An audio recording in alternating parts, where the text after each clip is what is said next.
On 15th February 2023, the President of the Voice of the People's Party, Ardent M Basaiawmoit, in the presence of the VPP candidate from North Shillong Constituency, Adelbert Nongrum, had released the party manifesto for the upcoming Legislative Assembly elections in Meghalaya, scheduled for the 27th of February this year.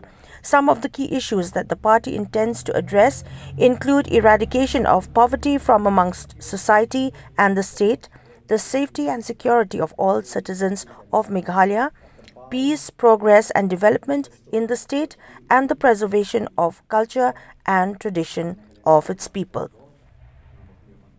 That Meghalaya shall be the state that is territorially secure and economically developed, where poverty is eliminated.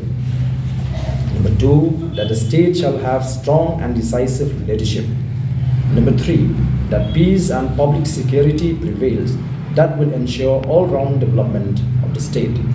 Number 4, that politics in the state is based on strong pillars of substantive democracy with essential features of rule of law, transparency, accountability, responsibility, and equity.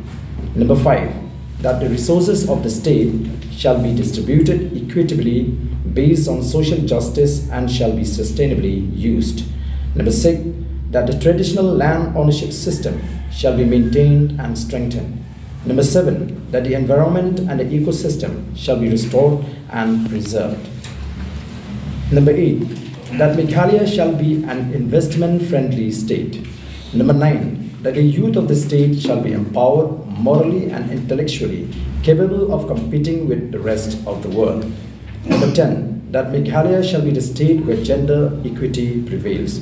In short, the party envisions the Meghalaya that is restored with the old good values inherited from our forefathers, that is revived morally, intellectually, and materially, and transformed into a moral state for the rest of India.